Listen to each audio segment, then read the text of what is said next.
અમદાવાદના વિરમગામમાં હાર્દિકના લગ્નની તૈયારીઓ સુરતની કિંજલ સાથે પ્રભુતામાં પગલાં પાડશે।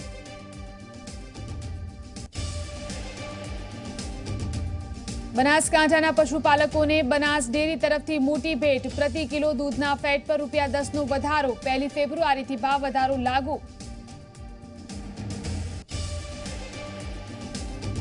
અંબાજીમાં એક ભક્તે 460 ગ્રામના સોનાનો હાર કર્યો અર્પણ, મૂળ રાજસ્થાનના પરિવારનું ગુપ્તદાન।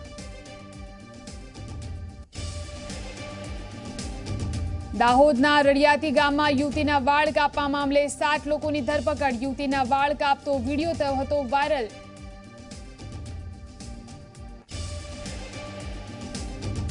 બનાસકાંઠાના પાલનપુરમાં રાજ્યકક્ષાના પ્રજાસત્તાક પર્વની ઉજવણી, રાજ્યપાલે ફરકાવ્યો ધ્વજ, મુખ્યમંત્રી આપી સલામી તો ગાંધીનગરમાં ઉપમુખ્યમંત્રીએ ફરકાવ્યો ધ્વજ। વાઘા બોર્ડર પર બીટિંગ ધ રિટ્રીટ, ભારતીય જવાનોનો બોર્ડર પર દેખાયો જુસ્સો।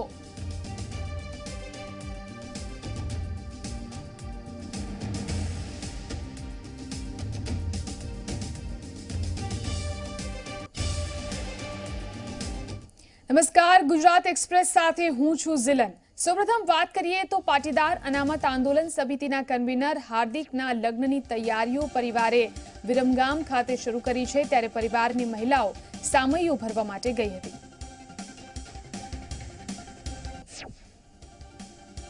હાર્દિક અને કિંજલના લગ્ન ફક્ત બંને પક્ષના સગાઓની હાજરીમાં થવાના છે। મહેસાણામાં હાર્દિક પટેલને જવાની મંજૂરી ન હોવાને કારણે લગ્ન સુરેન્દ્રનગરના દિગસરમાં બહુચર માતાજીના મંદિરમાં કરવામાં આવશે।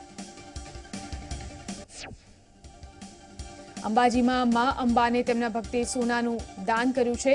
460 ગ્રામના સોનાનો હાર અર્પણ કરવામાં આવ્યો છે। મૂળ રાજસ્થાનના પરિવારે ગુપ્ત રીતે દાન કર્યું છે। મંદિર ટ્રસ્ટના અધિકારીઓએ દાનનો સ્વીકાર કર્યો છે। ગોધરાના મુસ્લિમ વિસ્તારમાં ગણતંત્ર દિવસની ઉજવણી કરવામાં આવી। ગોધરાના કેસરી ચોકમાં મુસ્લિમ ધર્મગુરુના હસ્તે ધ્વજવંદન કરાવવામાં આવ્યું। ત્યારબાદ સ્થાનિક મુસ્લિમ બિરાદરોએ ભવ્ય તિરંગા યાત્રા કાઢી હતી, જેમાં મોટી સંખ્યામાં યુવા અગ્રણીઓ અને શાળાના બાળકો જોડાયા હતા। અમદાવાદમાં કોંગ્રેસની ગણતંત્ર દિવસની ઉજવણીમાં પરિવારવાદ જોવા મળ્યો। કોંગ્રેસ જિંદાબાદ, રાહુલ જિંદાબાદના નારા લગાવાયા। કોર્પોરેટર શહજાદ ખાને બાળકો પાસે આ પ્રકારના નારા લગાવડાવ્યા। કોંગ્રેસ પ્રમુખ અમિત ચાવડા પણ ત્યાં ઉપસ્થિત હતા। સુરતની સિવિલ હોસ્પિટલમાં ગણતંત્ર દિવસની ઉજવણી કરવામાં આવી। સરકારી હોસ્પિટલમાં પ્રથમ વખત આયોજન કરવામાં આવ્યું। તમામ વોર્ડમાં દેશભક્તિના ગીતો ગવાયા। નર્સિંગ સ્ટાફ દ્વારા ઉજવણીનું આયોજન કરવામાં આવ્યું હતું। અરવલ્લીના મોડાસામાં ભક્તિ અને આસ્થાનો સંગમ થયો। સાંઈ મંદિરમાં ગણતંત્ર દિવસની ઉજવણી કરવામાં આવી, જેમાં સાંઈ બાબાને તિરંગાના વાઘા પહેરાવવામાં આવ્યા। તો આ તરફ ગાંધીનગરમાં બીએસએફ હેડક્વાર્ટર ખાતે ગણતંત્ર દિવસની ઉજવણી કરવામાં આવી। આઈજી GS મલિકે ધ્વજવંદન કર્યું અને ત્યારબાદ દેશવાસીઓને ગણતંત્ર દિવસની શુભેચ્છાઓ પાઠવી। બોટાદ સાળંગપુર હનુમાન રંગાયા। તિરંગાના કલરમાં હનુમાનજીની મૂર્તિને તિરંગાથી શણગારવામાં આવી। ભક્તોને પ્રજાસત્તાક દિન નિમિત્તે ખાસ દર્શનનો લાભ અપાયો। દિલ્હીમાં ગણતંત્ર દિવસ નિમિત્તે ભવ્ય પરેડનું રાજપથ ખાતે આયોજન થયું, જેમાં પરેડમાં ગુજરાતની ઝાંખી છવાઈ ગઈ। ગુજરાતની ઝાંખી ઐતિહાસિક દાંડી યાત્રા ઉપર આધારિત રજૂ કરાઈ હતી। કબીર દોહા સાથે ગાંધીજીના સત્યના વિચારોને વાણી લેવામાં આવ્યા હતા। મોહનદાસ કરમચંદ ગાંધીની બાળ પ્રતિમા સાથે ગુજરાતની ઝાંખી રજૂ કરાઈ, જેમાં અમિત શાહ અને તેમના પત્ની ઊભા થઈ ઝાંખીને તાલીઓના ગડગડાટ સાથે વધાવી દીધી હતી। ગાંધીજીની જેલ યાત્રાથી લઈ કબીર દોહાથી ગાંધીજીના સત્યના વિચારોને અહીં વણી લેવામાં આવ્યા હતા। 70મા ગણતંત્ર દિવસ નિમિત્તે રાજ્યના મુખ્યમંત્રી વિજય રૂપાણીએ સવારે ટ્વીટ કર્યું હતું અને નાગરિકોને ગણતંત્ર દિવસની શુભેચ્છાઓ પાઠવી હતી। દેશભરમાં ગણતંત્ર દિવસની ઉજવણી થઈ રહી છે, ત્યારે બનાસકાંઠાના પાલનપુરમાં પણ રાજ્યકક્ષાની ઉજવણી કરવામાં આવી। મુખ્યમંત્રી વિજય રૂપાણી, રાજ્યપાલ ઓપી કોહલી આ ઉજવણીમાં જોડાયા હતા. રાજ્યપાલ ઓપી કોહલીએ તિરંગો લહેરાવી સલામી આપી હતી. મુખ્યમંત્રી વિજય રૂપાણીએ ખુલ્લી જીપમાં મેદાનમાં પરેડનું નિરીક્ષણ કર્યું હતું. બનાસકાંઠા જિલ્લાના પાલનપુરમાં યોજાયેલા રાજ્યકક્ષાના પ્રજાસત્તાક ધ્વજવંદન સમારોહ દરમિયાન સાંસ્કૃતિક કાર્યક્રમની અંદર ગુજરાત પોલીસની બાઇક સ્ટન્ટ ટીમ બાઇક પર પોતાના કરતબ દેખાડી રહ્યા હતા. તે દરમિયાન અકસ્માત સર્જાયો હતો. બાઇક પર સ્ટન્ટ કરી રહેલી મહિલા સ્ટન્ટમેનનું બાઇક અચાનક સ્લીપ ખાઈ જતા મહિલા પોલીસકર્મી બાઇકથી નીચે પટકાઈ હતી અને બાઇક સીધું પેવિલિયનમાં ઘૂસી ગયું હતું, જેમાં મહિલા પોલીસકર્મી અને 6 બાળકો સહિત 8 લોકો ઇજાગ્રસ્ત થતા તેમને સિવિલ હોસ્પિટલમાં ખસેડાયા હતા. જ્યાં મુખ્યપ્રધાન વિજય રૂપાણી અને ગુજરાતના પોલીસ વડા શિવાનંદ ઝાએ પાલનપુર સિવિલ હોસ્પિટલની મુલાકાત લઈ ઇજાગ્રસ્તોના ખબર અંતર પૂછ્યા હતા. ગાંધીનગરમાં ઉપમુખ્યમંત્રી નીતિન પટેલના હસ્તે ધ્વજવંદન કરવામાં આવ્યું. સેક્ટર 11ના રામકથા મેદાનમાં પોલીસ પરેડ યોજાઈ, જેમાં શાળાઓ દ્વારા સાંસ્કૃતિક કાર્યક્રમનું આયોજન કરવામાં આવ્યું. નીતિન પટેલે ખુલ્લી જીપમાં બેસી પરેડનું નિરીક્ષણ કર્યું. જૂનાગઢના માળિયા હાટીમાં ગણતંત્ર દિવસની ઉજવણી કરવામાં આવી છે. રાજ્યમંત્રી કુંવરજી બાવળિયાએ અહીં તિરંગો લહેરાવ્યો. તિરંગો લહેરાવી અને સલામી આપી. અમદાવાદમાં કોંગ્રેસે 70મા ગણતંત્ર દિવસની ઉજવણી કરી, જેમાં કોંગ્રેસ પ્રદેશ પ્રમુખ અમિત ચાવડાએ ધ્વજવંદન કર્યું. આ પ્રસંગે મોટી સંખ્યામાં કોંગ્રેસના કાર્યકર્તાઓ હાજર રહ્યા. તાપીના સોનગઢમાં ગણતંત્ર દિવસની જિલ્લા કક્ષાની ઉજવણી કરવામાં આવી. વિધાનસભા અધ્યક્ષ રાજેન્દ્ર ત્રિવેદીએ અહીં તિરંગો લહેરાવ્યો. સુરક્ષા જવાનોની સલામી ઝીલી. પરેડ અને વિવિધ ટેબ્લોનું પણ નિરીક્ષણ કર્યું. શાળા કોલેજના વિદ્યાર્થીઓ પણ ઉજવણીમાં જોડાયા.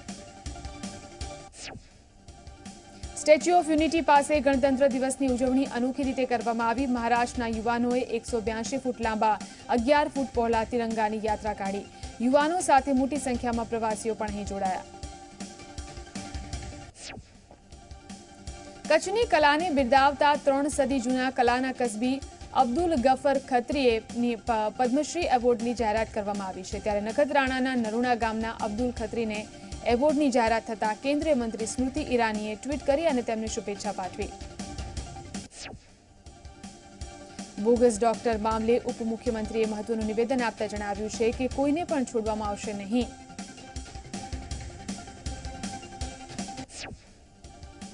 ₹10 અનામત મામલે મુખ્યમંત્રી રૂપાણીએ નિવેદન આપ્યું કે જલ્દીથી ઈબીસી માટેના ફોર્મ અને દાખલાઓ નીકળશે. સોમનાથ પાવાગઢને સંપૂર્ણ વેજીટેરિયન ઝોન જાહેર કરવામાં આવશે તેમ પણ તેમણે જણાવ્યું.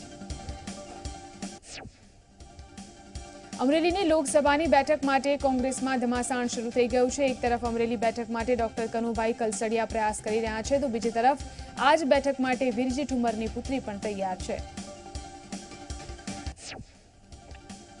વીરજી ઠુમર પુત્રીને લોકસભાની ચૂંટણી લડાવવા માંગે છે. કનુભાઈએ સોશિયલ મીડિયા ઉપર લોકોનું સમર્થન માંગી પોતાની સ્થિતિની મજબૂત કરવાના પ્રયાસ શરૂ કરી દીધા છે. ઉનાના દેલવાડા ગામે પંચાયતમાં પીવાના પાણીના સંપમાં હજારો લીટર પાણીનો વેડફાટ થયો છે. સંપ ઓવરફ્લો થતા પાણી રસ્તા પર ફરી વળ્યું હતું.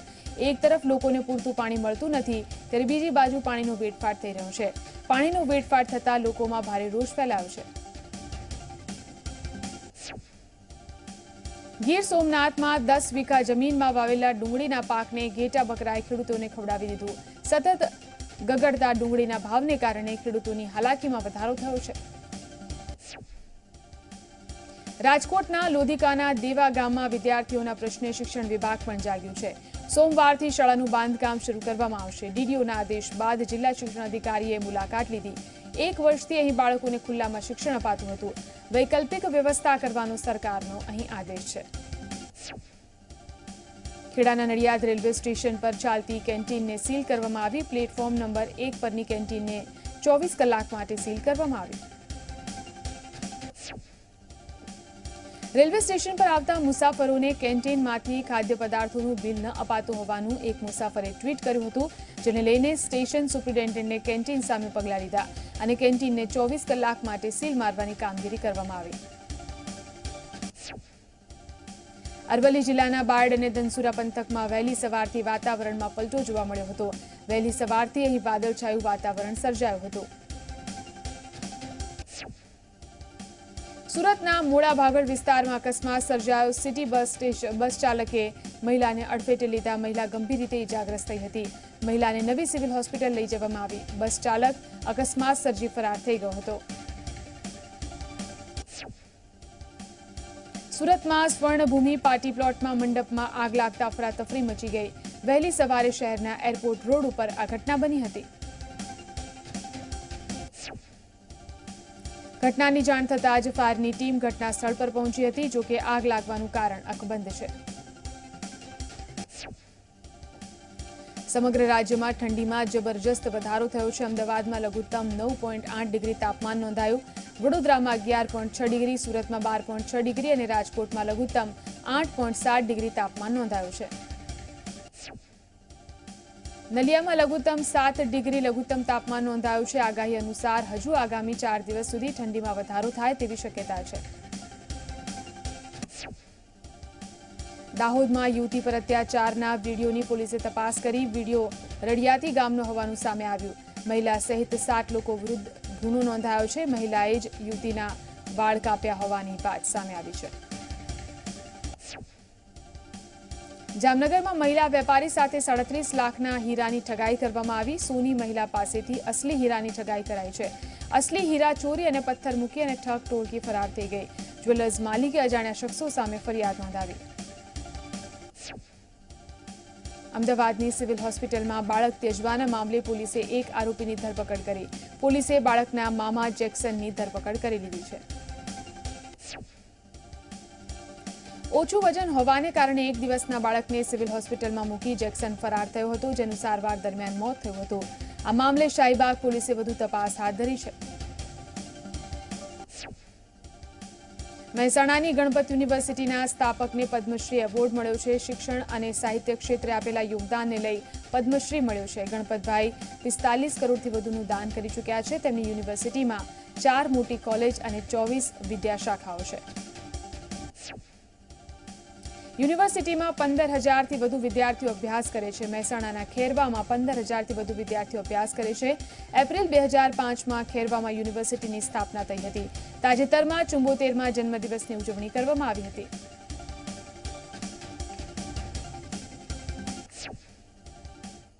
તો ગુજરાત એક્સપ્રેસમાં હાલ રોકાઈશું એક બ્રેક માટે.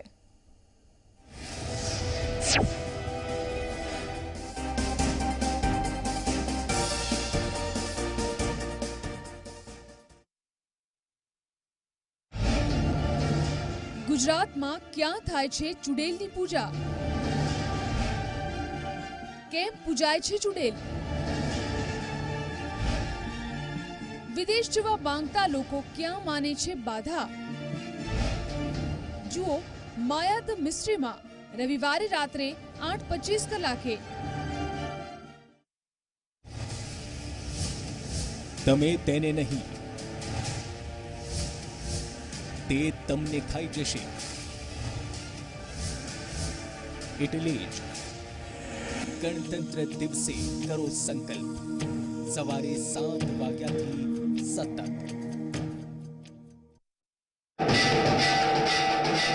રવિવારે આરતીથી અમી દ્રષ્ટિ રહેશે. દ્વારકા, જગન્નાથ મંદિર, ડાકોર, કાળ ભૈરવ, પાલીતાણા. મહાઆરતી સવારે 5:55.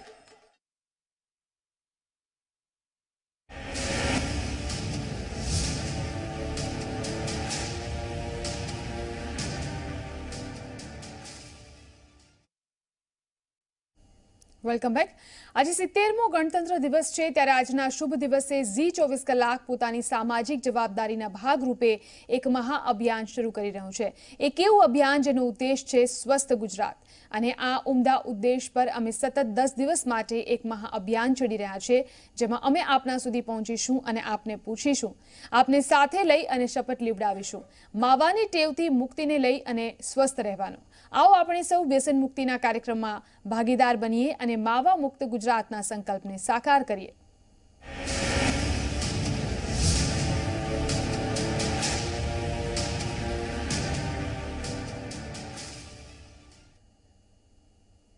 તો આવો આપણે સૌ શપથ લઈએ આ ઉમદા મહાઅભિયાનમાં જોડાવા માટે. હું શપથ લઉં છું કે માવા મસાલા ગુટકાના સેવનથી મારી જાતને દૂર રાખીશ. હું સંકલ્પ લઉં છું કે ઝી 24 કલાકના અભિયાન માવા મુક્ત ગુજરાતમાં હું પણ સહભાગી છું.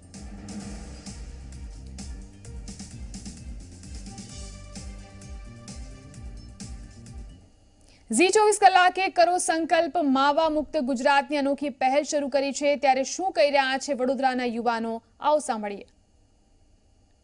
કરો સંકલ્પ માવા મુક્ત ગુજરાત આ અભિયાનને લઈને ઝી 24 કલાક લોકોની વચ્ચે જઈ રહી છે. અને એવા લોકો છે કે જેઓ પાન પડીકીના જે ગલ્લાઓ છે ત્યાં માવા પડીકી ગુટકાનું સેવન કરતા હોય છે. ત્યારે આપણી સાથે જે અહીંયા લોકો હાજર છે તેમાંના મોટાભાગના લોકો પાન પડીકી અને ગુટકાનું સેવન કરે છે અને તેઓ ચોક્કસથી રોજે રોજ એક માવો તો ખાતા જ હોય છે. ત્યારે આપણે એક જે વ્યક્તિ છે તેમની સાથે વાત કરીશું.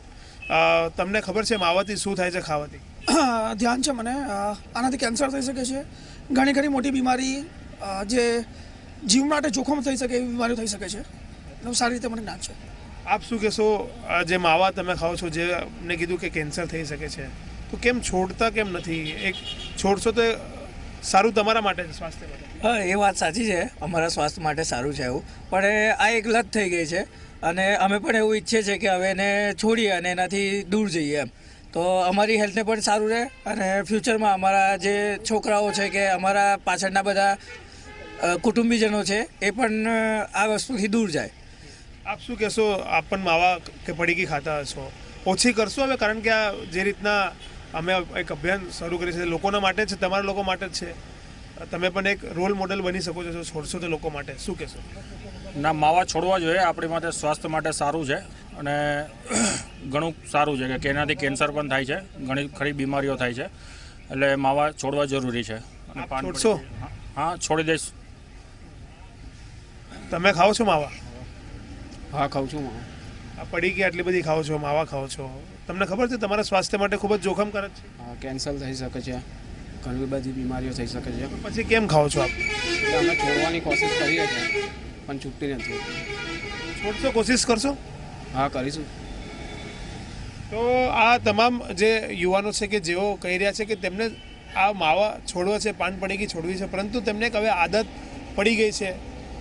પરંતુ અમારો એ જ મકસદ છે કે જો આદત પડી ગઈ હોય તો તેઓ તબીબોને બતાવી શકે છે, રિહેબિલિટેશન સેન્ટર્સ ચાલે છે ત્યાં બતાવી શકે છે. અને ચોક્કસથી અહીંયા અમારી સાથે જે લોકોએ વાત કરી તેમને એક પ્રયત્ન કરવાની વાત કરી છે કે તેઓ ચોક્કસથી માવા મસાલા અથવા તો પાન પડીકી ત્યાગશે અને પોતાના સ્વાસ્થ્યને ફરીથી સારું કરશે. કેમેરામેન મુકુંદ દવે સાથે રવિ અગ્રવાલ, ઝી મીડિયા, વડોદરા. તો ઝી 24 કલાકે કરો સંકલ્પ માવા મુક્ત ગુજરાતની ખાસ પહેલ કરી છે. ત્યારે રાજકોટના યુવાનોનું શું મત છે તે જાણવાનો પણ અમે પ્રયાસ કર્યો. રાજકોટ એ સૌરાષ્ટ્રનું હબ છે અને સૌરાષ્ટ્રવાસીઓનો એક મોટો શોખ છે અને એ છે માવા એટલે કે ફાકી ખાવાનો. રાજકોટની વાત કરવામાં આવે તો રાજકોટમાં અસંખ્ય પાનના ગલ્લાઓ 100 મીટરની દૂરી પર આવેલા છે અને આ તમામ જગ્યાએ આજનો જે યુવા વર્ગ છે કે મોટા લોકો કહી શકાય કે અહીં જોવા મળતા હોય છે અને આ પાન ફાકી એટલે કે ગુટકાનું વ્યસન તેમનામાં જોવા મળતું હોય છે. અને ફાકીનું જે ચલણ એટલે કે જે માવાનું જે ચલણ છે તે સૌથી વધુ રાજકોટ અને સૌરાષ્ટ્રમાં જોવા મળે છે.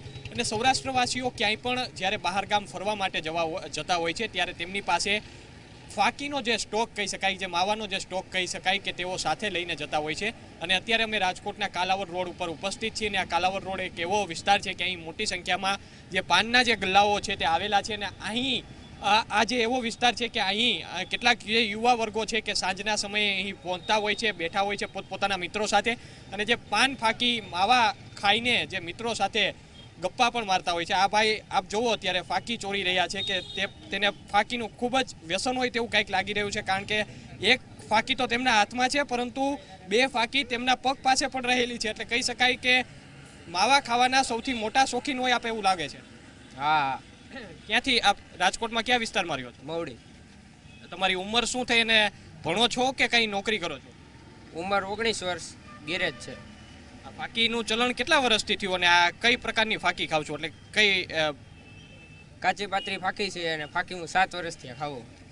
આપને ઘરે કોઈ રોકટોક કરતું નથી કે આ જે ફાકી ખાવાથી બીમારી થાય કે XYZ આ જે લાંબા સમય આજે ફાકી ખાવાથી શરીરના અનેક રોગો થઈ શકે છે?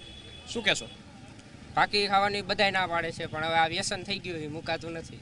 ઝી 24 કલાક દ્વારા આજે એક અમે જે મુહિમ ઉપાડી છે કે માવા છોડો અભિયાન, અને આ જે મુહિમમાં અમે આપને સમજાવ્યું અત્યારે કે આ ફાકી ન ખાવી જોઈએ, અને આ જે ખાવાથી આપના પરિવારની ચિંતા વધી શકે છે. અત્યારે તો સારું લાગે, પરંતુ લાંબા સમયે આ જે અનેક રોગો થાય શરીરમાં અને નુકસાનકારક, તો આપ એવું વિચાર કરશો કે આવતીકાલથી જે આપ માવા દિવસ દરમિયાન 3 ખાશો તો 1 ખાશો અને ત્યારબાદ ધીમે ધીમે માવા ખાવાનું બંધ કરી દેશો? બને એટલી ટ્રાય કરીશ માવા મૂકવાની, મુકાઈ જશે એટલે પૂરું. આ ભાઈએ તો અભિયાનમાં સાથ આપ્યો છે, પરંતુ તેમના જે મિત્રો છે કેટલાક તે પણ અહીં પાસે બેઠા છે, અને તે પણ આપ જુઓ કે અત્યારે માવા ચોરતા નજર પડી રહ્યા છે. આમ તો રાજકોટની એક ખાસિયત છે, અને રાજકોટવાસીઓની પણ ખાસિયત છે કે સવારે ચા ન મળે તો ચાલે, પરંતુ તેમના માટે જે ફાકી અને જે માવો હોય તે ખાવો જરૂરી બની જતો હોય છે. શું કહેશો કે ફાકી મહત્વની છે કે સવારમાં વહેલી સવારે ચા આપના માટે મહત્વની છે? અત્યારે તો બંને સાથે જ જોઈએ છે, પહેલા ચા પછી ફાકી. જનરલી લોકોની શુભ સવાર ચા અથવા કોફીથી થતી હોય છે કે લોકો વહેલી સવારે ઉઠે એટલે ચા પીવે અને તેમનો દિવસ આ ચા પીવાથી સારો જતો હોય છે. આપ ફાકી વગર આપને ચાલે કે સવારે ચા મળી જાય કે ફાકી ન મળે? બંને સાથે જ જોઈએ ને, પહેલા ચા જોઈએ પછી ફાકી. કેટલા વર્ષથી આપને આ વ્યસન છે ફાકી ખાવાનું, ને આપની ઉંમર કેટલી થઈ? 21 યર્સ. શું અભ્યાસ કરો છો આપ? Engineering, Marwadi college. અચ્છા, તો આપને કોલેજમાં એવું કોઈ શીખ આપતું નથી કે આપના શિક્ષકો હોય અથવા તો સ્કૂલના ટ્રસ્ટીઓ હોય કે આપ ત્યાં પણ ફાકી ખાવ છો ચાલુ સ્કૂલે? એટલે ખાતો તો નથી, પણ આ તો પછી કુટેવ બની ગઈ હોય એટલે પછી છોડવી તો પડે ને. તો અત્યારે આપણને આપના પરિવાર પણ કોઈ કહેતું નથી કે આ ફાકી ન ખાવી જોઈએ? એ બેડ હેબિટ્સ થઈ ગઈ છે, પછી તો હવે પરિવાર તો શું કરી શકે. અચ્છા, આપ પણ માની રહ્યા છો ખરાબ આદત છે, તો શા માટે નથી છોડતા? બને એટલી ટ્રાય તો કરું જ છું છોડવાની. ક્યારે છોડવાની આવો પ્રયાસ કર્યો અથવા તો છોડવાનો પ્રયાસ કર્યો હોય ને ફરી પાછી ચાલુ કરી દીધું, એવું બન્યું એક વાર? 2-3 વાર છોડવાની ટ્રાય કરી, પણ ચાલુ થઈ જાય પાછું, પણ સાવ લેસ તો આમ બહુ ઓછી ખવાય. એમ આપના જ મિત્ર અહીં બાજુમાં બેઠા હતા, તે પણ અત્યારે 3 ફાકી ચોરી રહ્યા હતા. તેને પણ એક સંકલ્પ લીધો કે આજે ફાકી ખાવાથી રોગ થાય છે, લાંબા સમયે બીમારી આવી શકે છે, અને આ બીમારીના કારણે આપનો જે પરિવાર છે તે ચિંતામાં મુકાય છે. તો આ બધું આપ વિચાર કરીને એક એવો આજે ધ્યેય લેશો, એક નિશ્ચય કરશો કે આવતીકાલથી હું આજે ફાકી ખાવાનું બંધ કરી દઈશ, અથવા તો ધીમે ધીમે આજે ફાકી ખાવાનું જે ચલણ છે તે ઓછું કરી દઈશ? હા, સંકલ્પ લઈ શકું. તો તમાકુ અને ગુટખા જેવા હાનિકારક દ્રવ્યોના સેવનથી કેન્સર જેવા રોગો થવાની શક્યતા છે, જેથી ઝી 24 કલાક દ્વારા જે મુહિમ છેડવામાં આવી છે તેને લોકોએ વખાણી છે. સુરતના લોકોએ જણાવ્યું હતું કે પોતે ગુટખાના સેવન બંધ કરશે અને ઝી 24 કલાકના અભિયાન માવા મુક્ત ગુજરાતમાં સહભાગી બનશે. તમાકુ માવા જેવા નશીલા પદાર્થનું સેવન કરવાથી કેન્સર જેવા રોગોનું પ્રમાણ સતત વધી રહ્યું છે, ત્યારે ઝી 24 કલાક દ્વારા એક મુહિમ ચલાવવામાં આવી છે, જેમાં લોકો સંકલ્પ લે કે પોતે જે સેવન કરી રહ્યા છે નશીલા પદાર્થનું તે છોડે. હાલ આપની સાથે કેટલાક સુરતી લાલાઓ જોડાયા છે, તો તેઓની સાથે વાતચીત કરવાનો પ્રયાસ કરીએ કે તેઓ શું કહે છે. જી, આપ માવાનું સેવન કરી રહ્યા છો, આપને ખબર છે કે આ હાનિકારક છે, શું કહેશો? હા, 35ના 135 તમાકુના જે માવા ખાય છે લોકો તેનાથી કેન્સર જેવા ગંભીર રોગો થાય છે, ઘણી શરીરને નુકસાની થાય છે, શરીર રોગો થાય છે, અને આ ભાગે નુકસાન ગુજરાતમાં ઘણા ભાગે થાય છે. આ વસ્તુ સ્વાસ્થ્ય માટે એકદમ હાનિકારક છે, પણ આ પહેલેથી ટેવ પડી ગઈ હતી એટલે ચાલતી આવતી હતી કે ચલાવીએ છીએ, પણ લોકોની ગંભીર બીમારીને એના સામે જોતા એવું લાગે છે કે આ વસ્તુ એકદમ ખરાબ છે. આમાં આ ગંભીર વિષય છે, એનું હું તમે જે મુહિમ ચલાવી રહ્યા છો એમાં હું પૂરેપૂરો તમને સાથ આપીશ, કેમ કે આ વસ્તુનું સેવન એકદમ હાનિકારક નડતરરૂપ નીવડેલું છે. તેથી હું પણ સંકલ્પ લઈશ કે આ વસ્તુનું સેવન હું વહેલી તકે બંધ કરી દઈશ. જી, આપણી સાથે અન્ય પણ યુવા વર્ગ જોડાયા છે, તેમની સાથે વાતચીત કરીએ. જી, આપ તો વર્ષોથી માવા ખાઓ છો, આપણને ખબર છે આ હાનિકારક છે, શું કહેશો? આજે મને બહુ સારું લાગ્યું છે, બહુ સરસ લાગ્યું છે. ઘણા વર્ષોથી હું માવા ખાઉં છું, પણ આજે મને એવું છે કે હવે હું માવા ધીમે ધીમે ઓછા કરી આપીશ. મારા મિત્ર મંડળ ગ્રુપમાં બી હું એવી કોશિશ કરીશ કે માવા ઓછા કરો એમ. ખાસ કરીને માવાથી ગંભીર રોગો થાય છે, આપ વર્ષોથી ખાઓ છો, તો આપણો જે પરિવાર છે તે પણ ઈચ્છી રહ્યો છે આપ માવા છોડો, શું કહેશો? ના, છોડી આપશું. ખબર છે કે આના લીધે ઘણા બી રોગો થાય છે, કેન્સર, આ જાતની ઘણી બીમારીઓ થાય છે. માવા, બિસ્ટોલ, ગુટકા બધું ખાવાથી હું કોશિશ કરી આપીશ. ખાસ કરીને જે રીતે ઝી 24 કલાકની દ્વારા જે મુહિમ ચલાવવામાં આવી રહી છે તેનો લોકોએ અહીં આભાર પણ વ્યક્ત કરવામાં આવ્યો છે, ત્યારે હવે જોવાનું એ રહ્યું કે ઝી 24 કલાક દ્વારા જે મુહિમ ચલાવવામાં આવી રહી છે, લોકો તેનો કેટલો સાથ સહકાર આપે છે, તેમજ ખાસ કરીને જે રીતે રોગોનું પ્રમાણ વધી રહ્યું છે, ગુટખાનું સેવન કરવાથી લોકો કેન્સર અને તેનાથી પીડાઈ રહ્યા છે, ત્યારે ખરેખર જી 24 કલાક દ્વારા જે મુહિમ ઉપાડવામાં આવી છે તે આવડદાયક છે. કેમેરામેન દેવાંગ રાણા સાથે ચેતન પટેલ, જી 24 કલાક, સુરત. સૌપ્રથમ તો જી 24 કલાકને ખૂબ ખૂબ અભિનંદન આપું છું એવા સારા એક ડ્રાઈવ બદલ, અને જો બી આપણા કરો સંકલ્પ માવા મુક્ત ગુજરાતના હેઠળ છે. ખરેખર જો આ એક એવા વિષય છે કે અમે લોકો જોઈએ છીએ કે બધી જગ્યાએ ના કે પબ્લિકમાં બી સાથોસાથ અમુક કેસો પોલીસમાં પણ અમે જોઈએ છીએ કે એના પરિણામ સ્વરૂપે જો એ બહુ સિરિયસ બીમારીઓ થતી હોય છે. સૌને અપીલ કરું છું કે આ જી ટીવી દ્વારા જે ઝુંબેશ ઉપાડવામાં આવી છે માવા મુક્ત ગુજરાત બનાવવાનું, એમાં બધા જોડાઈ સહકાર આપે અને સમજાવે, મનાવે અને સંકલ્પ કરાવે કે ભાઈ આપણે હવે માવો નથી ખાવો, તમાકુ નથી ખાવું, અને યુવાનો પોતાની યુવાની એમાં જાળવે, બરબાદ ન કરે, એવી ખાસ મુખ્યમંત્રી તરીકે ગુજરાતના યુવાનોને અપીલ કરું છું. તો તમામ શહેરોના લોકો અમારી સાથે આ મહાઅભિયાનમાં જોડાઈ રહ્યા છે અને તમાકુ મુક્ત, માવા મુક્ત ગુજરાતનું જે અભિયાન શરૂ કર્યું છે તેમાં જોડાઈ અને સહકાર આપી રહ્યા છે. તો આ હતું ગુજરાત એક્સપ્રેસમાં, જેમાં તમે ખાસ સમાચારો જોયા. આ ઉપરાંત વધુ સમાચારો સાથે અમારા સહયોગી જુહી આપની સાથે જોડાશે. આપ જોતા રહો જી 24 કલાક.